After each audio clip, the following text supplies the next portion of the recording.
Hi, Arkai. How are you? This I'm is doing the good. MVP Engineer podcast, and welcome. Today we're talking a little bit about some products, branding, and marketing being fractional. So, give us a quick introduction of yourself and what you've been working on the last couple of years. Absolutely. Thank you for having me, William, and it's great to be here. So, yeah, really excited for the talk. And just a quick introduction about myself. I'll try to keep it as short as I can. My name is Arka Soara. I'm the founder of Iculus, which is a global brand strategy consultancy where we mainly work with forward thinking entrepreneurs who are truly growth oriented and impact driven. And we allow them to be community led and scale a brand internally first and then create something that can gravitate the right people towards them. I'm also a mentor at Techstars, a global facilitator, speaker, and a brand strategist on a fractional basis. That way, companies can hire me as a chief brand officer and retainer without having to go about hiring our agency and paying like $300,000 and above for branding and all. I'm someone who's always involved in innovating things and helping others by being the catalyst for change for them so that they can create something that they're driven towards and uplift other people at the same time through it. I am honestly involved in as many things as I can be, and I'm trying to make more time so that I can be more involved in another thing I love, which is animal welfare and especially dog rescuing. So that's the plan for a few years down the road. But yeah, that's a bit about me. Yeah, that's so awesome. I love that. Yeah. Um, I've done a little bit of work with Techstars as well. What is there a certain region, or I know that they do a lot of geographically centric stuff, but which Techstars are you associated with? I'm more associated with the Boston one, but always remotely. Yeah, that's awesome. Yeah, the Boston Techstars seems to be one of the biggest ones. I don't know Yes. how that worked, but that's cool. Maybe it started there. Um, Cool. And the dog rescue, maybe we'll come back to that in a bit. Yeah. The first thing I wanted to talk about was one of the projects that you've been working on recently, the Revista app, a Yes. review app. Yeah. So, as you know, I work pretty hard with my clients to try and find product market fit, as well as just modifying and molding the product to be in the right spot. Yeah. And Revista almost seems like something that I might need to use for my company. So give me the pitch for what the product actually is, and then tell us a little bit about the journey of how you got there and how you found a niche for that product. Absolutely. So Reverse was actually built by a very good friend of mine, Abhishek, and he reached out to me when it was just in the beta stage and everything, where we helped him a bit with the brand strategy and then the content strategy and stuff like that. And it's honestly a great platform because right now we live in a world where if you have discoverability backed by social proof and proof of work, you can practically get into any room you want and create anything you want.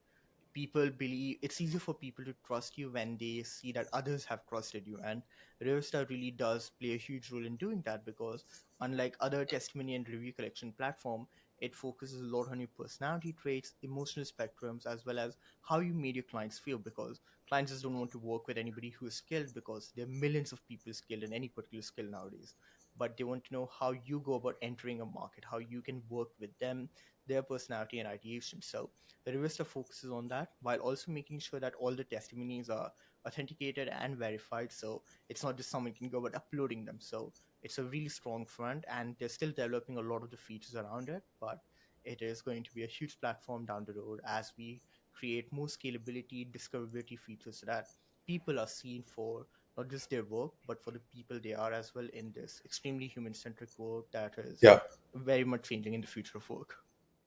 that's really cool. Yeah. I didn't quite get that from the website when I was exploring it a little bit myself. Tell me a little bit more about the capturing of emotions and personality in the reviewee.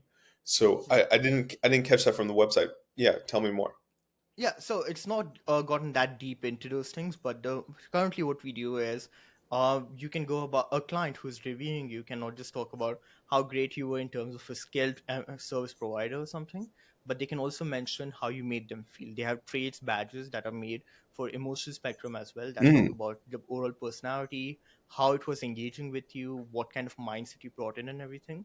So that allows you to rank for those aspects as well, which not many platforms do. So it creates a great yeah, avenue for the product. that's really cool. So you were saying like badges of. Can you give me like two examples of like a badge? I don't know if you have. Yeah, I mean, I think we have recently renamed. So I'm no longer involved because I did my bit and then I generally leave companies once I'm done there because I'm not the kind of Yeah, yeah. CMO who's like, I want to Maybe it came justify after you myself left. here. Yeah, yeah, fair enough. Yeah, but yeah, things I'm mostly ranked for is someone who is either thought disruptive or very skillful, but also honestly I need to get in touch. But I'd like to be ranked for the badges of friendly and empathetic because that's how I like to make my clients feel that their Friendly and interviews empathetic. are good. Cool. So yeah, there are Yeah, different that's ones out there, but it's just nothing is coming on top of my mind. yeah, that's really cool. Yeah. Um, I'm finding this more and more that clients want to make sure that uh, as you handhold and do do your work, they want to make sure that you're making them feel really good about it, right? Um, it's not enough to be the best and just like Yes. build it real cheap, real quality, real good. It doesn't matter so much all the time. Yeah. It's Yes. it's really about meeting them where they are and Yes. making sure they're happy every step of the way, Of right? course. Yeah. Because if you go and build them a successful company and then they fire you without without the equity, then it's like you're shit out of luck, right? Exactly. Um, Yeah. and a lot of it has to do with the emotions because humans are just emotional creatures, right? Absolutely. So it's something to be really careful about, um, Yes. and be more than just skillful. Yeah. So I think what you said is your core competency is branding and branding expertise. Um, and then I think that comes along with fractional chief marketing. Um, so tell me about this transition into the fractional world, because Yeah. I bet 5 years ago you weren't doing that. I don't know. I don't know if that's what you were doing, but I think Yeah. this is something that's new to the economy, and we're seeing this like gig economy, but for the skilled workers, right? So Yeah. talk to me about that, how that transition happened for you, and and then Absolutely. yeah, just your role in branding. Yeah, so I mainly specialize in creating brand ecosystems. So not just with the brand identity, but mainly creating brand strategy because a lot of times people associate brand strategy to marketing and then they try to pin it within that circle that, that's what brand strategy is. Brand strategy is there when you want to go to market or stuff like that. But brand strategy plays a huge role in creating the overall organism that a business is, from defining the culture, the values, the policies to the kind of people who will be working in a company, the products you'll be building, the features they will have, as where everything is very much driven by a core value of the founder who is bringing together other people. And when multiple people, when they're a huge C-suite and everything, when they come together and create a brand that they align with, that is a mixture of all of their personalities and purpose, that's where you can establish something that will be scalable more quickly. So that's where I specialize, where we're not just creating fancy brand identities and everything, but we create brand ecosystems that work together so that even if everyone is moving in a different direction, it's all towards a common goal. And while they're working towards different things, the different directions are not getting them to more clusters or obstacles, but rather helping them scale in a multidimensional format. Now, honestly, I think so. I'm a chief brand officer, and so they're a bit different from CMOs and everything. We help create brand ecosystems. So we're practically next to the CEO because we understand the CEO and the entire C-suite's vision, but then we help communicate that as to what that can look for the CPOs, CMOs, and everybody else, the financial officers, as to what the financial structure should be, what all things should be kept in place, the legal work, whatever it is. And I think it's just now coming in trend, like fractional CMOs and CVOs and all of these things. They're now coming in trend. But honestly, I was doing this for like the past 3 years. Like we recently celebrated 4 years of running my agency, and I've been doing this for like 9 years in total. And we were doing this, it just wasn't called that. Like it's like how burnout and mental health has now gotten the attention, but it didn't mean that it didn't exist before.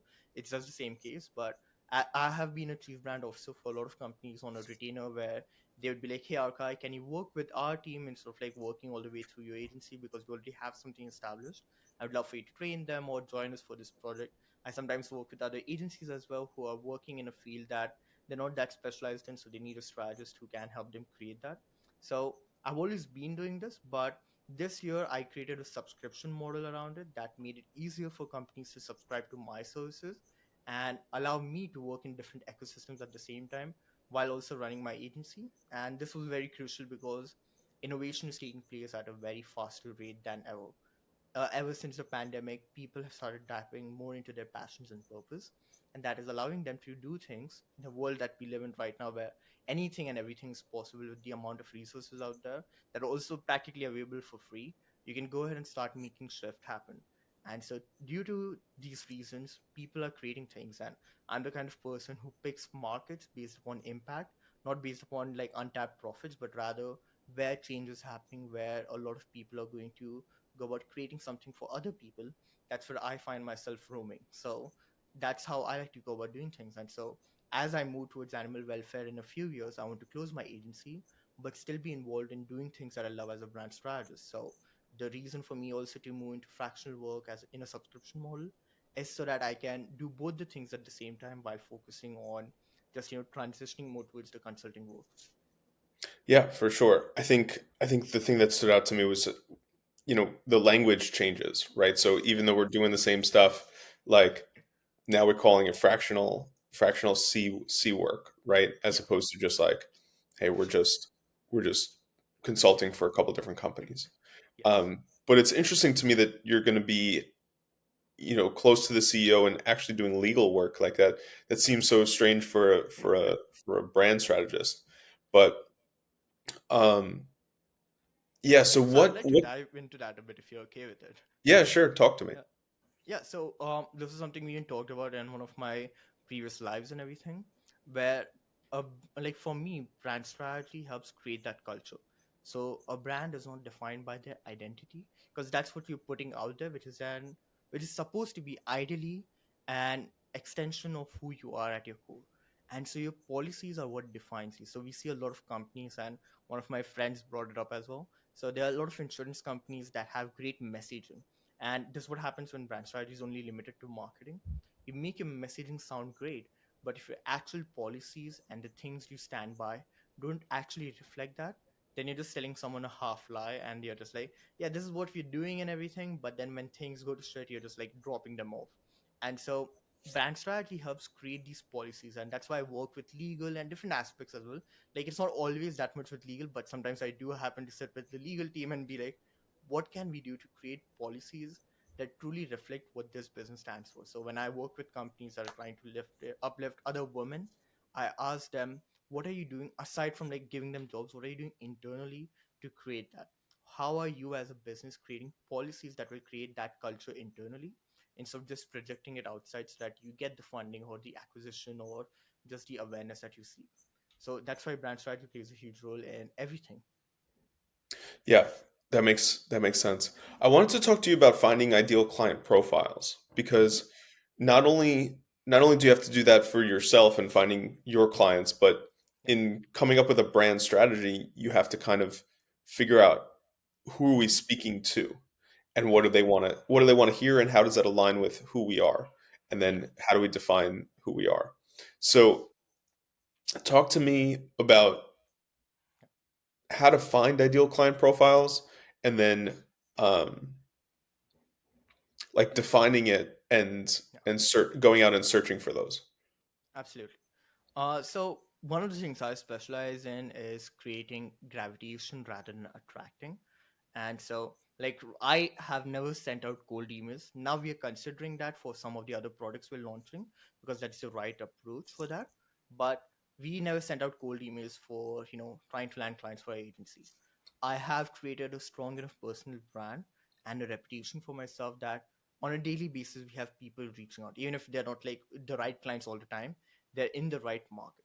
And so to truly identify who you are, to truly be able to gravitate them, you need to first understand who you are and then identify who can you best serve.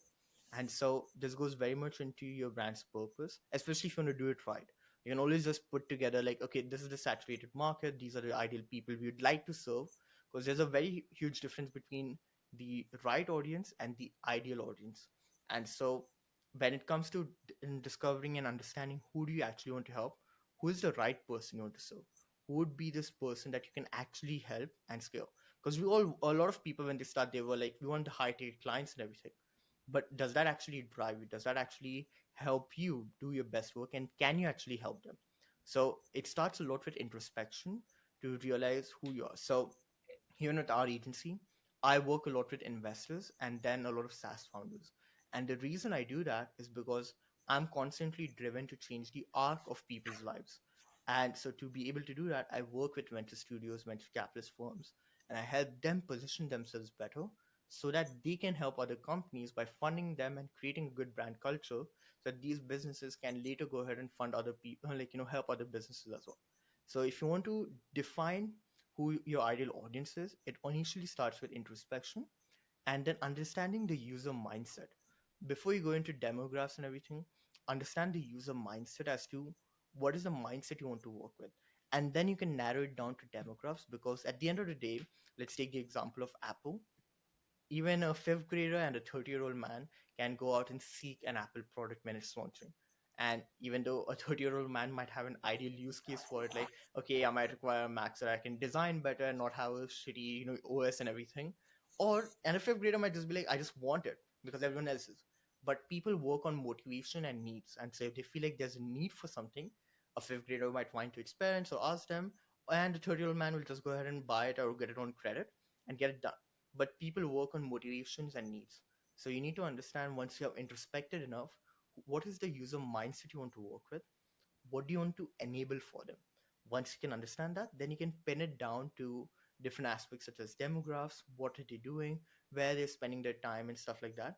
This helps you connect better with a particular group in your overall user mindset. But initially, it's very good to realize who your ideal user is. And the best way to go about doing these things is by first understanding who you are as a business and who can you best serve. Not everybody, my work can help everybody, but I can't best serve everybody because I'm not motivated to best serve everybody. If someone comes to me and they're like, "Hey, I'm building a SaaS that's going to make it easier for a rescue to find dogs even in dark forest and everything," I'm like, "Yeah, I want to help you. I'll practically do that for free because that's Yeah, driven to my cause." But if someone comes to me and they're just like, "Hey, this is another AI that is just going to replace ChatGPT," I'm not going to be that motivated by it. we're I can replacing help you out. ChatGPT again. Love that. Yes. So yeah. Yes. Yeah, no, that makes a lot of sense. Can you talked a little bit about the mindset, and Yes. you were giving the example of Apple. Can you dig deeper into that and say like Yeah. how like I don't know, as opposed to the Yeah. practical implications or practical considerations when you're buying the iPhone or the Apple product. Like what's the mindset going through those two user groups, Yeah. the the fifth grader and the 30-year-old? Tell me a little bit Of more course. about that. Of course, and obviously, I won't be able to give it exactly what it is because again, I didn't Of do this course, directly for them. of course. But that's the thing. Like, we are driven by desire. People are always driven by belongingness. At different stages, we want self-actualization. That's what we want at the end of the day. But we don't really consider that. We are not like, I want to actualize. We want to belong. We want to be in communities. We want to be accepted. We want to be embraced. And more than anything, we want to discover who we are. And it initially starts by finding ourselves in spaces we don't belong so that we can first understand that we don't belong here and this is somewhere else that I would ideally belong. And so to go with Apple and everything, the main reason people find themselves being attracted to it is because what it enables, and it enables different things for different people. But the common need that gets them to honestly belong to Apple is that it's enabling themselves to be scalable, to be accepted, to be just valued towards the work they're doing. Because people associate the technology that Apple creates to the impact they have seen. Great technology, great cameras, faster processing speed. And hence, you would want that so that you can be faster, your work is greater, your execution is amazing. Or for a kid, it'd just be that I am greater. I'm great because I'm with a product that is doing the same thing. And so they would want to belong. Like, okay, my friends have that. I want to belong with them and I want the latest one because they have that. And I want, like, whatever games they're playing or whatever they're doing, I can add to that, but I can also lead that. Apple has always been known for changing market perception from the launch of, the iPhone and to everything else they've done. Their messaging has always been towards changing the world. And so that change carries forward with every user who aligns with that down the road. Even if they're not consciously thinking about it, subconsciously, they look at Apple as a change maker for them. It's going to change the way I will do my work. And so everything they do from their even the I love their latest series that they've done from work for home on how they position the overall just starting a short series then converting that to their way to market all their products because whenever they want to launch a product now they go about with WWDC but also I think I butchered that but also with the overall short series they have for work from home where they created an overall sitcom around what it's like to start a company and how Apple plays a role in that overall ecosystem and how they are able to scale, launch a company, take it further, and how Apple played a huge role in everything from losing of your device to launching a company and working remotely. Anything is accessible because Apple is making that happen for your innovative desires. Yeah, I love that. I think what you said about being part of something bigger and saying like Yeah. these are the change makers. So like once I get this device, I'm going to be a Yeah. change maker. Yes. Um, I don't know. I never really felt that because I've been part of the Apple ecosystem for so long. Yeah. Um, but I don't know. I think it's just the sexy blue bubbles for me. That is true too. I think again it's just like for you like there must be a reason that you purchase Apple products over going with Microsoft. Or maybe you do have Microsoft and then Apple is not made for you and everything. But like as you said, you're part of the ecosystem, but it must do something for you, right? Like there's a particular reason you're able to Yeah, pick no, I Apple. mean it's sleek design and just like easy to develop on and Yeah. it's a lot of things, right? Yeah. And then it's also comfortability of being with that ecosystem for so long and having the cloud lock in, just Yeah. the lock in. Um, but yeah, I think it was pretty obvious that a discussion with a brand officer is going to get to Apple eventually. But just the quintessential brand.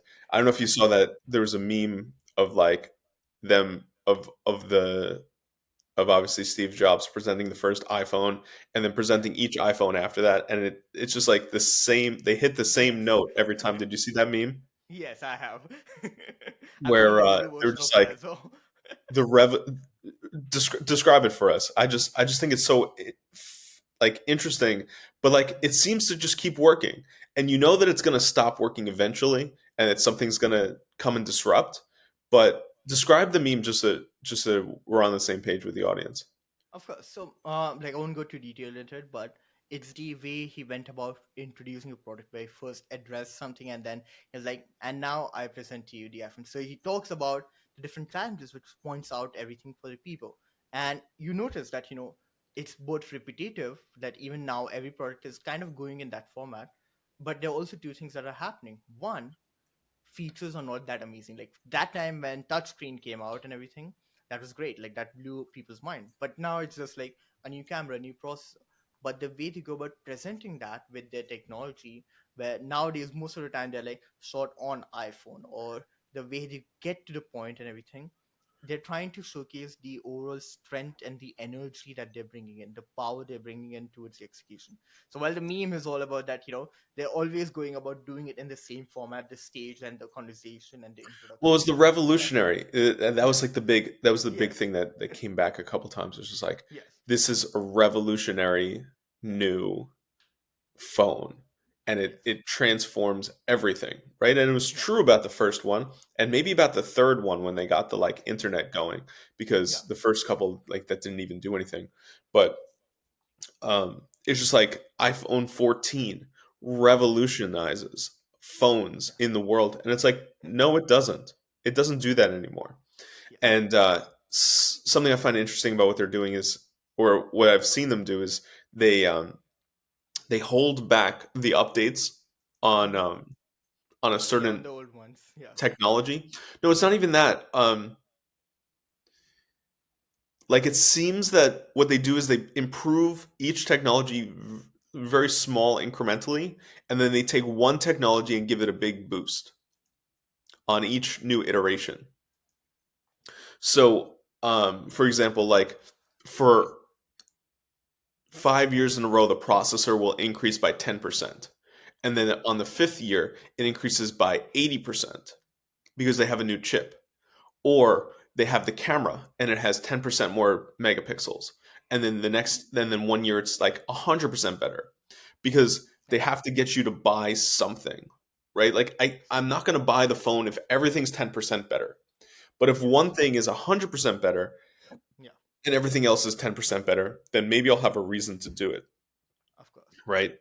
And Um, the fun thing is that, since the way you brought it up is that Samsung, or not just Samsung, but there's so many companies out there that have gone past majority of these features. And so when they focus on one thing, like the M2 chip, like right now I see so many people still talk about that the way it's making it easier for innovation to take place in terms of just creation and everything with a small chip, rather than having like a hyper powered CPU. And of course, like the deeper you dig into this, you realize that, what, there are better alternatives. Obviously it's not as effective as Apple, but that's the thing, like you can focus on one thing, and then everybody around that, even if not the other things are not that great and everything, people will just be focusing on that one particular aspect. yeah, for sure. I've always seen that the Samsung and Google side of things have always improved quicker on the software front. I've always seen Google as being just the software company, and they do a better job at that. But um, yeah, so thank you, Arkai. Let's give you a quick shout out and plug of where we can find you and what you're thinking about, either on LinkedIn or wherever else. So talk to us about where we can find you. Absolutely. So the best way to get in touch with me is honestly looking up my name, Arka Sohar. I'm the only one in the world, so it's really great for SEO and everything. I love that. LinkedIn, Spell it for us. Spell it for A the R listener. C U I A R C U I U S O A R A. So even if you just type ARCUI, you'll find everything about me. And Wow, yeah, LinkedIn is the best place to get in touch with me. great, And if you're a client that is looking to work, if you just come on my LinkedIn, and the best way I can work with you and help you scale your ecosystem would be via my fractional consultation work on a subscription model. So you can go ahead and work with me on that basis. cool. So as I say, don't subscribe, stop listening to me, and go build your fucking company. Thanks, Arkai.